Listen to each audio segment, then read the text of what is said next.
బెల్లంకొండ సాయి శ్రీనివాస్కి ఈ cinema hit అవ్వడం చాలా అంటే చాలా ముఖ్యం. అంతేకాకుండా ఈ సినిమా టీం తీసుకున్న ముఖ్య డిసిషన్ ఏంటంటే, ఈ సినిమా ఏ సినిమాకి పోటీకి వెళ్తుందో తెలుసా? Mirai pan India movie Mirai cinema ఎప్పుడైతే రిలీజ్ అవుతుందో అదే రోజు నాడు సెప్టెంబర్ 12న ఈ కిష్కింధపురి సినిమా కూడా రిలీజ్కి రెడీగా ఉంది. అనౌన్స్ డేట్ కూడా ఇచ్చారు. సెప్టెంబర్ 12 అని అనౌన్స్ డేట్ కూడా ఇవ్వడం జరిగింది. సో మిరాయ్కి పోటీగా వెళ్తున్నప్పుడు ట్రైలర్ ఎలా ఉండాలి? మిరాయ్ ట్రైలర్ చూడగానే అందరూ కూడా నార్త్ రేంజ్ కూడా మంచి అప్లోజ్ వస్తుంది. ఆ ట్రైలర్కి చాలా బాగా విజువల్ వండర్గా ఉంది. ఒక సూపర్ పవర్ కాన్సెప్ట్తో వస్తున్నారు.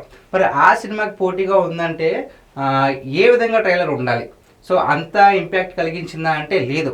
ట్రైలర్ బాగానే ఉంది, కానీ హారర్ ఎలిమెంట్స్ నాకు అంత అలా అనిపించలేదు. మిరాయ్తో పోల్చుకుంటే దానికి నిలబడుతుందా లేదనేది మాత్రం డౌటే.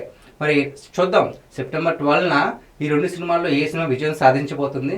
మిరాయ్ దెబ్బకి కిష్కింధపురి ఆగుతుందా లేదా?